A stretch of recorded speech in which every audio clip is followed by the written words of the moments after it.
Hello and welcome back to Inquisitor Martyr.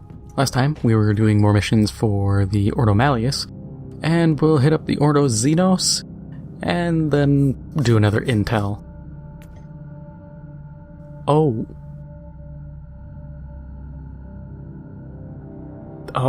enemies are immune to... Oh god, is there anything better? Rescue, ugh.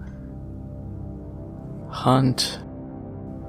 Heat resist. Oh god, this... Oh, enemies reflect heat damage. Why? Oh, this is gonna suck. Bam, we'll suffer through it.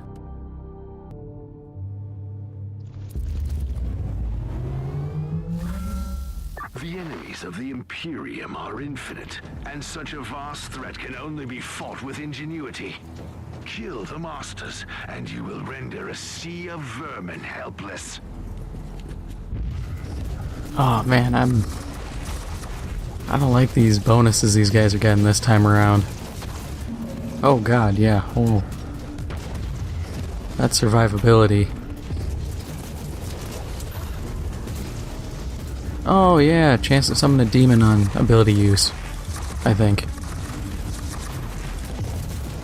Good times, fun times. Okay, that was doable. Kinda sucked. Kinda hurt. But it's doable. We're gonna be riding the struggle bus. But we can do it. Oh, I ended up playing a bit of Darktide. A friend of mine got me that. It's not bad.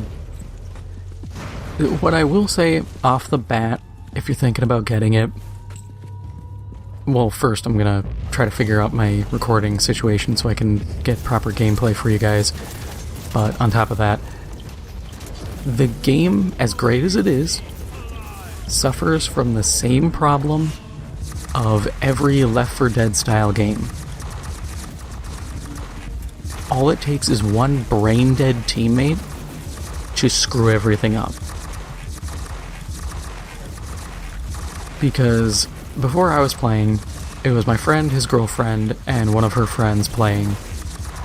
And my friend messages me, he's like, hey, can you hop on Darktide?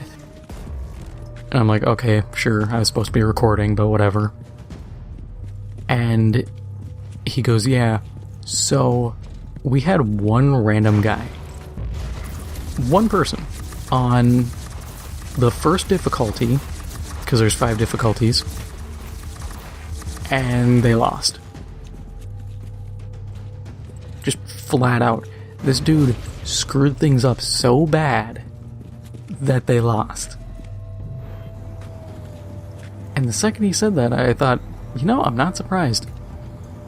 Because this is the same thing that happens in Back 4 Blood, it happened in Left 4 Dead, it happens in World War Z, it happens in every one of these games. And that is simply, someone who doesn't play with the team screws the team over. The team comp was, my friend was playing the Zealot, his girlfriend was playing the Psyker, the other friend was playing the, what was it, the Ogren. So I said, fine, I'll play the Sharpshooter. Not really a sniper guy, but whatever. And my friend goes, oh, you don't have to, you know, pick the odd class, you can just play whatever. And first thing I thought was no. Golden rule I find in these games is you don't double up unless absolutely necessary. Because in Back 4 Blood, that screws up ammo distribution. And it might mean you don't have a medic, so your healing is worse, or you don't have a melee person, so you don't have a frontline, or different things like that. In Darktide, if you don't have that mix, Sharpshooter is great, because I'm able to pick off a lot of the high value guys and a lot of the specials when they start coming in. Sometimes, mostly not being familiar with the maps yet, I don't know where they're spawning, so I end up trying to back to a corner and pan around looking. And some of the specials, especially for what's effectively the Renegade Guardsmen, I think they're the Scabs, they almost look the same. It's a guy looking like a guardsman, just with some extra crap bolted onto him. And he might have an axe. Or he's dual wielding, or it's a minor thing that if you're not instantly looking for it, you're gonna not notice, and you're gonna probably get walloped by him. Especially the dudes wielding two-handed, like, chain axes. They drop your shields in, like, 2-3 swings. If you're not dodging. Oh, I went the wrong way, I'm stupid. I was meant to go this direction. Oh well, all the enemies will give me extra shield to regen. But the game's not bad. The team comp dispersion helped. I only, out of, I think, 4 missions we ran, all level 1, because I'm not screwing with higher level missions. Are you high? The game has actual gear, so you can't just roll in and go, like you would in Left 4 Dead, and go, oh, I'm gonna play highest difficulty, because there's no difference outside of enemy damage and spawns. No. If you're going high level missions, you need to make sure you are max level, you need to make sure you got high-end gear, which is actually kind of cool. I have a las gun that deals 10% extra damage to unarmored enemies, which is useless. That's poxwalkers. I'm not popping shots into poxwalkers. I just pull up my shovel and start bonking. But there's stuff like that. There's a sword. I missed the refresh timer on it, unfortunately. I was broke. It gave me +1 stamina. Do I know how much a stamina is? Actually, now that I think about it, you start with 100% stamina. I think it's literally 1%. If that's the case, okay, I didn't miss out on much. But if I am wrong, which I might be, that may have been more useful. I'm assuming that it's just 1%. I really hope it is, because it'd kind of suck. But it's cool. There's a lot to the game, and I think it's really interesting.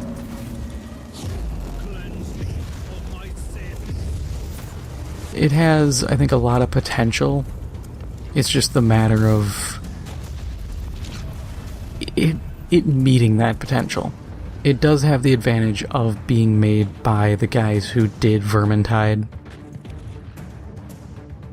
So there is a degree of competence. I had went in kind of blind. I didn't play like any. I don't even know if there was any other early access. I think there was like a beta you could sign up for, but I didn't sign up for it.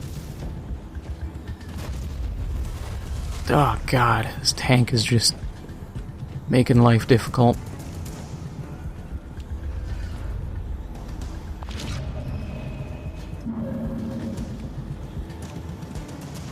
But it's interesting. The sharpshooter is all semi-auto weapons, which I'm not the biggest fan of. I'd prefer something a little more automatic, but beggars can't be choosers, and if that's what I gotta work with, that's what I gotta work with.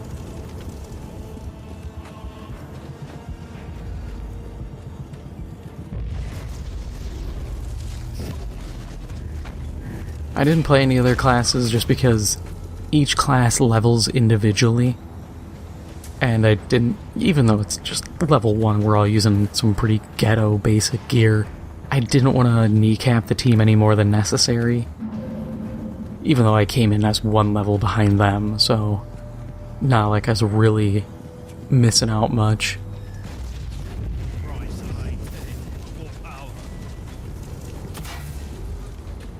But it's definitely fun.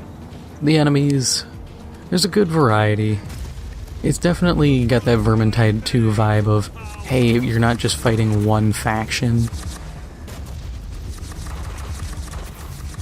Because Vermintide 2, by the end of it, they had Beastmen, Chaos, and Skaven, which was really cool. I really liked that, and I appreciated that design choice. since all three factions work together. But unfortunately, I don't know how much else they're gonna add. We fought a Plague Ogren. That was, not gonna say scary. He completely ignored me and chased after our Ogren, which made my job a lot easier. Oh, every class gets a toggleable ability. The Zealot gets a melee damage boost, which isn't bad. It's useful. The Sharpshooter gets a handling and damage up for guns for a few seconds. Ogren gets to plow into everybody and knock them over. Psyker... I don't know what the Psyker does, honestly. I saw the Psyker, like, turn people's brains to mush. And I don't really know if that's the ability or just a attack they get. So I can't say for certain what they do. I was gonna play a Psyker, but then once I found out the team comp, I was like, nah, I'll gap fill, that's whatever. I had a good time, though. I think that's the important part. I'm not gonna sit here and go, oh, I give it a whatever out of 10. I don't do those kind of scores. I think it's too early to really even consider doing that. And on top of all of it, I just really hate that kind of grading system. Because when's the last time you saw a game get a 5 out of 10? And part of the problem is, if we're using the American grading system, a 5 is a fail. That is 50%, that's an F. 60% is a D, 70% is a C, 80% is a B, 90% is an A, 100% is also an A. But that's kind of the problem, is then you see a game... I know Angry Joe actually properly does a 1 to 10, but a lot of reviewers don't. And then the problem is you sit here and a game gets a 6. And that is... That's an insult to the devs. That is a slap in the face. The company's considering liquidating the studio and banishing everyone to the Shadow Realm. But a 6 out of 10 should just be, oh, it's a little above average. It's nothing amazing, but it's okay. I don't like 10 out of 10 because, like people said, no game is perfect. There's always room for improvement. Now, the best way I would rate it, and I think this is the most effective grading system you can come up with, is how does it stack up against other Left 4 Dead style games? Because that's the inevitable question here. You can't really sit here and try comparing this game to NBA Street or NFL Street. That's not a good comparison. These are completely different games. But if you compare it within its genre, okay. It's... I don't want to say it's on par with Back 4 Blood, because the card system is a completely different beast. The gear system I think is cool. It refreshes randomly, there's random perks on weapons. I think there's a lot of potential stuff for that. I just realized this is the first one of these. Oh, this is gonna take a while. But even then, those two games are pretty dissimilar. Is it better than, let's say, Left 4 Dead? I think so, because Left 4 Dead was the very bare bones framework of this genre. I know a lot of people hold that game in very high esteem. I do too, but I also understand it's just kind of there. Not like Valve's making a new one, considering the devs went to make Back 4 Blood. How does it compare to, say, Vermintide? Definitely better than Vermintide 1. I'd put it probably on par with Vermintide 2. It gets chaotic. One thing I would like to see is... what is it? So some missions get modified. The missions randomly, like, cycle through, so you don't get to pick, oh, I want to go to the waste processing plant and do, as like a tile set, and then do this. This is a mission with what seems to be pretty preset layouts, and things adjust accordingly. Oh, there's Imperial Guardsmen.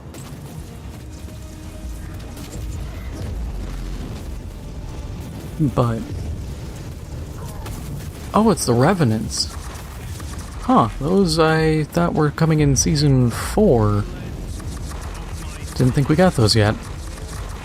Imagine my shock.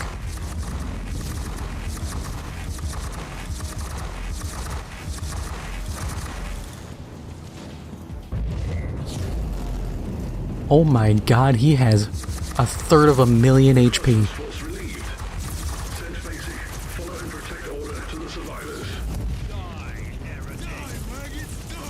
Yeah, you can see the Revenant Farseer, 40,000. This other dude, 300,000. Man, it doesn't matter how much I hit him. He is going to just chew these guardsmen up.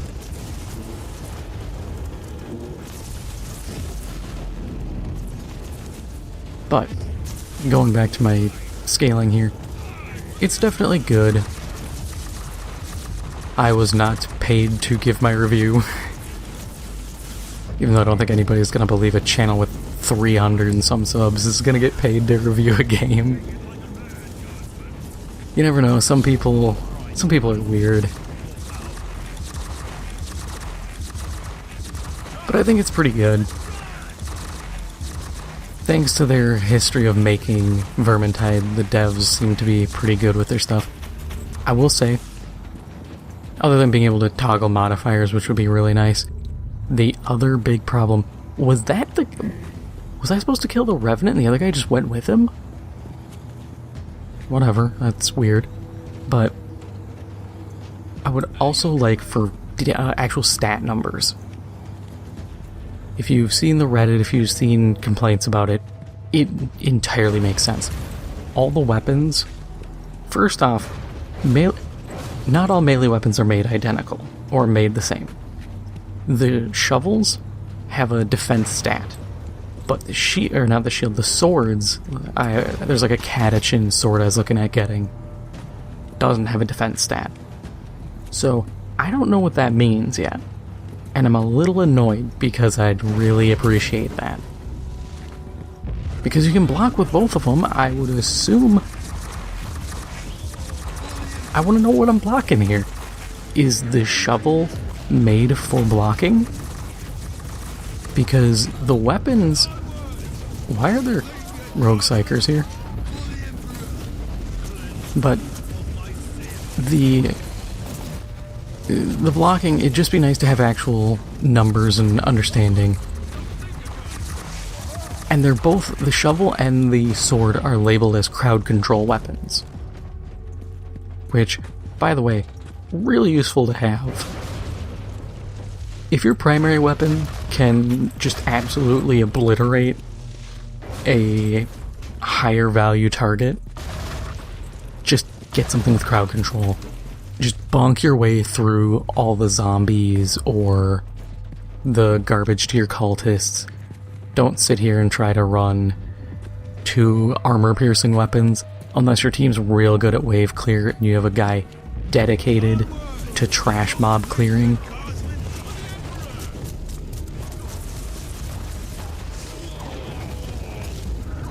But it's just the damage numbers would be appreciated because they're just meters. Oh, this has a slightly higher meter than this one. Just give me a number. Oh, it's 3 points higher. Cool, I know that's better. Oh, this had... Oh, it's annoying too because the las guns, they have an ammo meter, which changes, but then I can look directly at the magazine and ammo count and see if it's higher or not. So I'm sitting here going, why do you have a meter on this stat line when I can see it right there? Just feels redundant.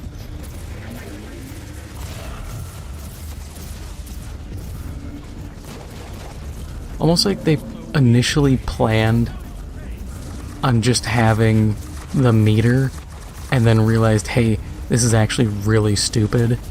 We should probably actually tell you what your magazine and max ammo cap are.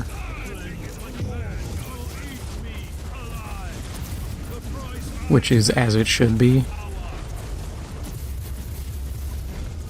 I don't think any game should be trying to finagle you when it comes to something as simple as weapon stats.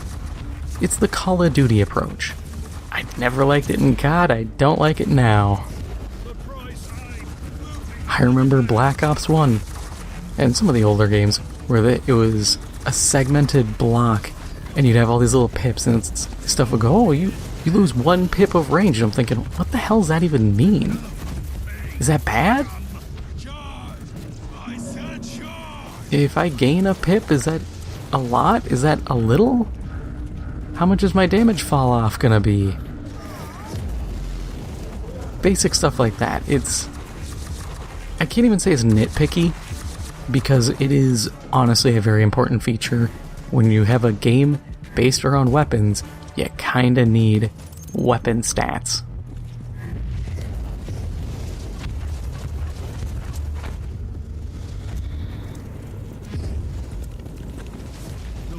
That's just common sense.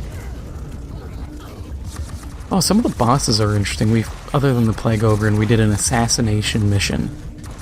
And we fought some dude with a shield. A energy shield, not a bang bang block a thing shield.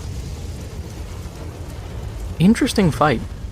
Guy was summoning tons of, honestly, just trash mobs. But we had a fight on our hands.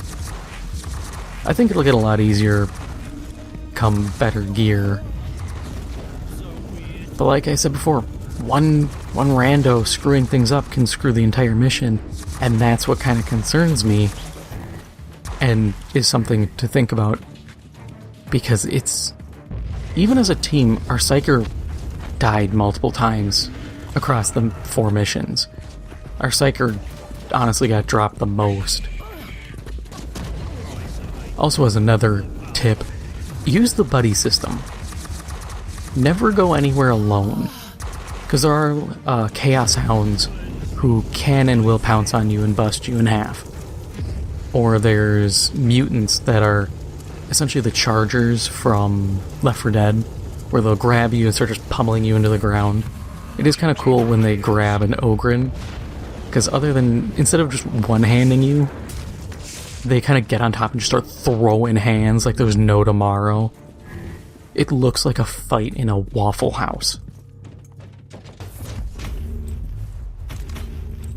I watched that happen, and I'm expecting a cultist to jump out screaming World Star. It's pretty great. Also, World Star hip-hop still exists, but it's not as good as it used to be.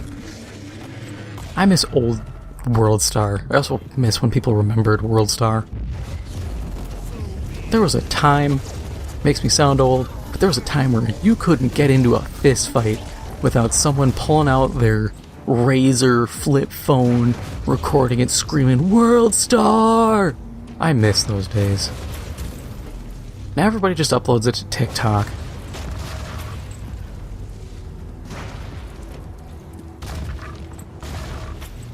That or you'd end up seeing it on LiveLeak.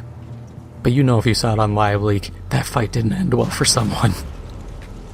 At the end, someone died. It's unfortunate.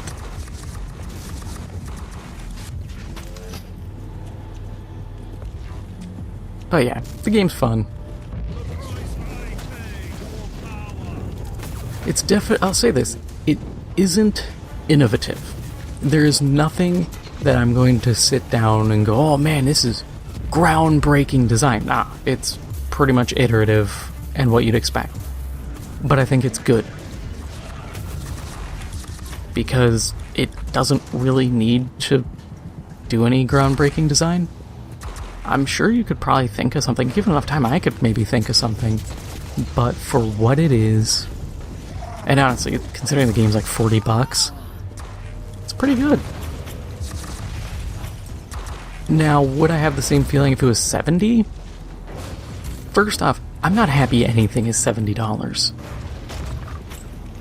The second they pulled the, oh, games are going to be $70, I was instantly like, are you kidding? Are these games going to not be buggy messes at launch? No. Are we still going to need massive day one patches that'll fix a bajillion bugs? Yes. Are you still going to just beat us over the head with microtransactions? Also yes. Nah, $70 ain't for me. I begrudgingly pay it, but I don't pay it very often. But that's the nice part. Darktide being $40. It's cheaper. It's worth it. I have a 2080 Super in my computer, so it's not the greatest. It's not bad. I mean, there's a lot of people running similar or worse rigs than mine. Not everybody can afford 3090s or 4090s now. Honestly, who the hell's paying $1,500 for a graphics card? You insane. Chances are, the power draw alone, you're going to have to retool a bunch of your computer anyways. I'd love to get one, but I'm hearing stuff about, I think it's the AMD, their new stuff. I want to say AMD or Ryzen or whoever. Their competitor to the NVIDIA stuff. It's coming out being pretty good and way cheaper, which, unless NVIDIA, you know, removes their head from their sphincter, I might just switch over. The only problem is I won't get the advantage of DLSS. Do I notice DLSS? I don't know. I'll be honest, I don't pay attention. As much as I am a tech guy, I am also not a tech guy.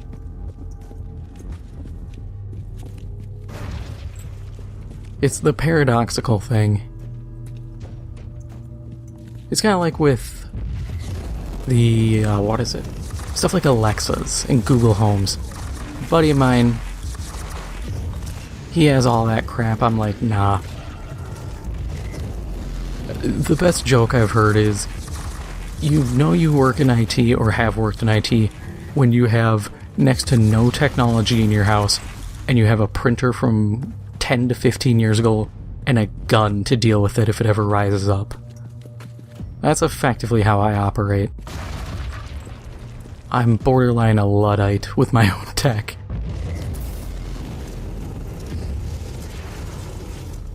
People are a little too eager to put a bunch of crap in their house. It's like some of those video doorbells. You can hack those. It's essentially a glorified baby monitor. And you can hack baby monitors. It's not difficult. People just don't want to admit that that happens.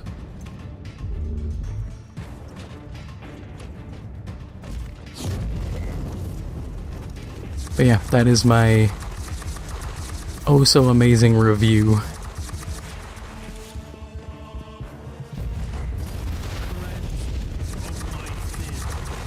Oh, I was also going to mention, Dead Island got delayed.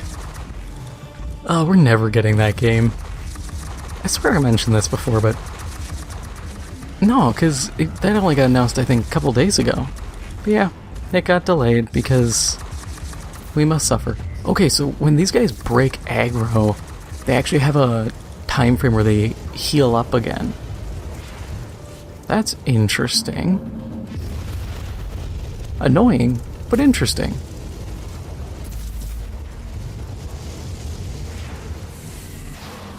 Even though it won't happen, if this thing of concussion gave me suppression regen on hit, that'd be pretty neat.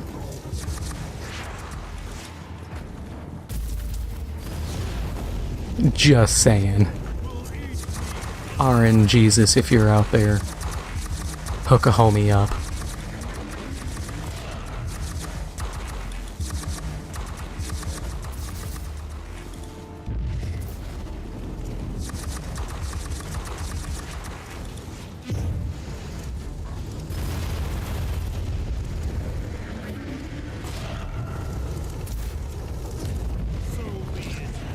Nope, couldn't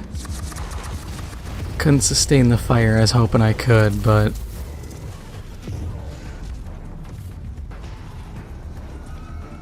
just don't have it in me.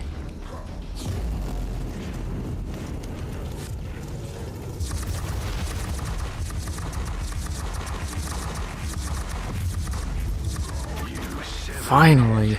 Now you can watch the body wander aimlessly until it withers and dies.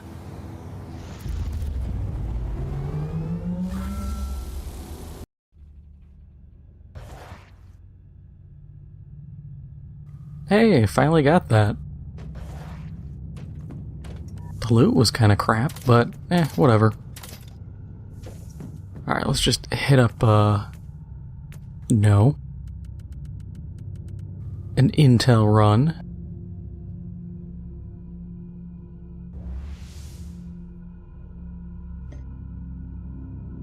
Warp resist, okay.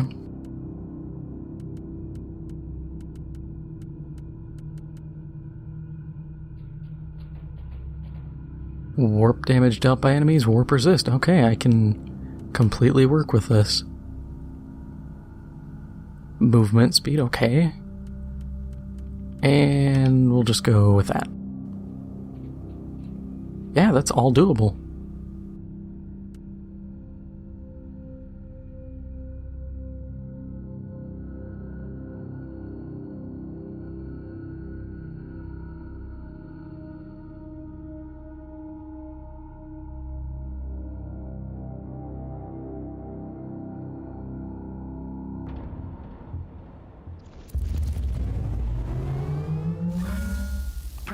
Targets identified in teleportarium range. Decoded Vox transmissions and Augur scans indicate high importance and limited combat capabilities. Neutralizing the targets offers significant long-term benefits. One thing I was thinking about while playing Darktide was, one, it kind of sucks that they pigeonholed themselves into just Nurgle. And I wish there were... Okay, there's three things. Pigeonholing themselves into Nurgle kind of sucks, because all the Chaos cults would be cool seeing... I'd love to see... I keep saying it, Tzeentch guys. Tzeentch Ogryns that are all covered in tentacles and mouths, shooting flame and all that. I would love it. That would be the coolest thing. Then, there is the fact that it'd be cool to have larger areas. I get it, it's a hab. You're fighting in hab blocks and all this stuff. There isn't a lot of open areas. But man, you could do so many cool things with open areas. A tank boss fight, or a sentinel. That would be so fun. But I get it. And then the last thing was, it would be cool to face off against Gene Stealers. Because think about it, the Gene Stealer cults, that'd be the perfect way to kind of help sell them a bit more. Granted, to a degree, that is what Space Hulk is. But that is specifically Gene Stealers. With slight cultist overtones, but not Gene Stealer cults through and through.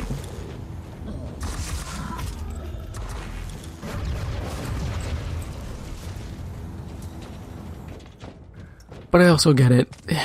Fighting plague zombies, poxwalkers, whatever you want to call them, that is more reasonable, oddly enough, than fighting Tyranids.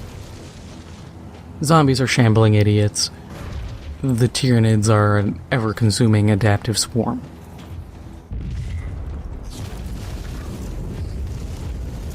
It's a lot harder to try to explain away how 4 people are just beating the ever-living hell out of the entirety of the Gene Stealer cult.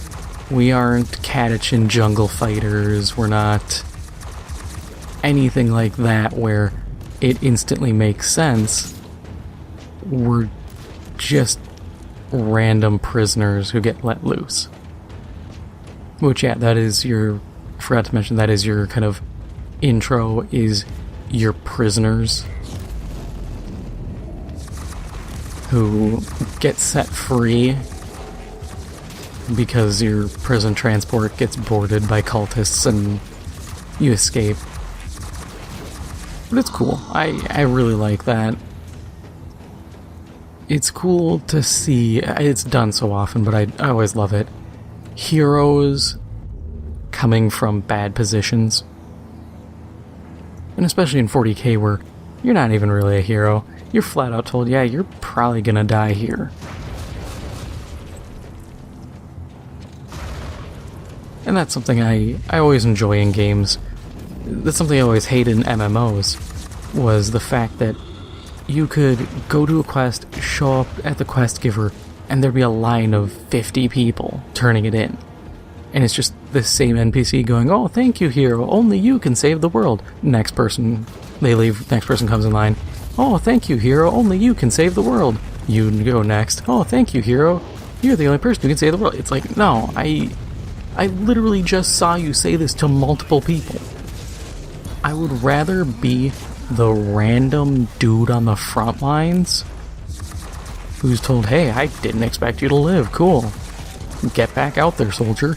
That feels way more believable and gritty. And I like that. I like gritty. I can't hit the gritty, but I do enjoy gritty settings.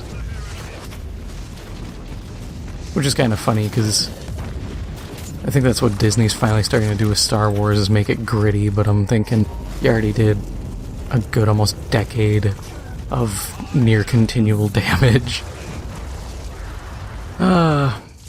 Poor decisions.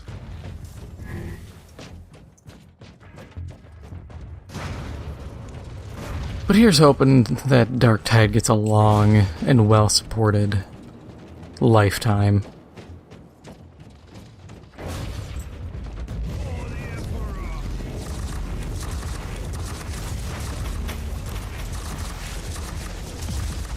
You know what would be cool? If Chaos Bane was more of a Left 4 Dead Vermintide style game. Because also the time frame is perfect. It's a couple hundred years before the end times. You're dealing with Chaos in their invasion, which I think that was the time they invaded Prague? Yeah, that's when they invaded Prague, because we go there for the story. But then you can have all these different areas and all the different chaos demons and all. That was... Chaos Bane was a fun but flawed game. But I think if placed into the right hands and maybe not having been an ARPG, the game would have done better.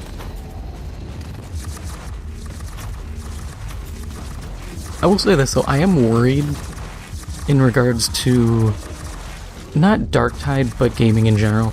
If it or anything else gets super popular, we run the risk of another just bum rush of the genre. Look at, people call it platform fighters. It's not a bad title. Better than what I call, which is just Smash Bros. Games. But games like Super Smash Bros. Second that Nickelodeon All-Stars came out, then we had the multiverses come out.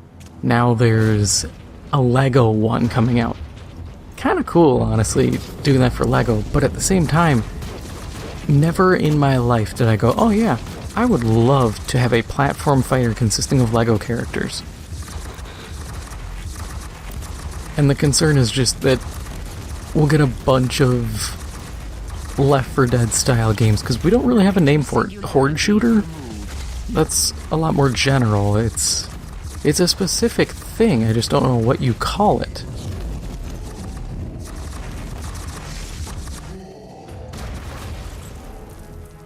But I'm always worried that a genre will get flooded. That's what we're seeing with all the stuff with extraction shooters. I played DMZ a bit as well. It's okay. At the end of the day, it's Call of Duty. I don't like that they put a weapon explicitly and exclusively in DMZ. Because I saw people who were like, oh, well, what do we have to grind for? And some of the defenders are like, well, now you have something to grind for. And I'm like, no, this is a bad design choice. Because this isn't going to retain players. People are just going to begrudgingly do it. What it should have been was it's an alternate method to get the weapon and actually give us stuff to grind for. There's just missions. Oh, do these missions. Okay, you go up the next tier in this faction. Go do these missions. Go up a tier. You have an insured, air quoting here with my fingers while playing, so I can't really air quote. I'll do it. Air quote. Insured weapon. Which all it is it's, if you lose it, it goes on a 2-hour cooldown. That's it. When you extract any loot, the money gets tallied up, and it removes a certain amount of time from the timer.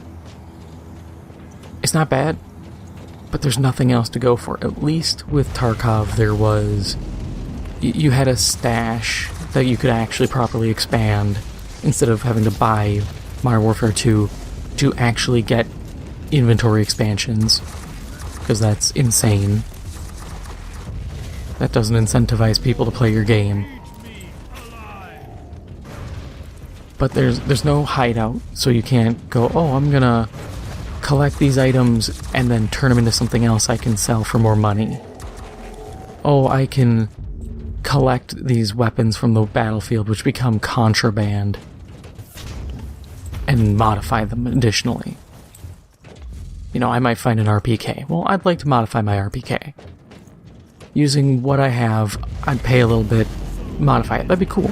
But you don't get that. Whatever is on there is on there. So you hope you find something good or you're SOL. So I think there's problems with the game. I'm not as harsh as others who say the game will last a week and then be gone. I give it, at best, 3 months. Because in that time, Warzone will fix itself, and at that point, who knows what will come of it. At critical level. No further actions needed. The machine god is pleased. End of log. Considering the weapon unlock as well, if you're in a party of people and one person grabs it, apparently only they get it. So it's really tedious. I've tried going for the weapons and everybody just rushes in and shoots each other in the back. It's terrible.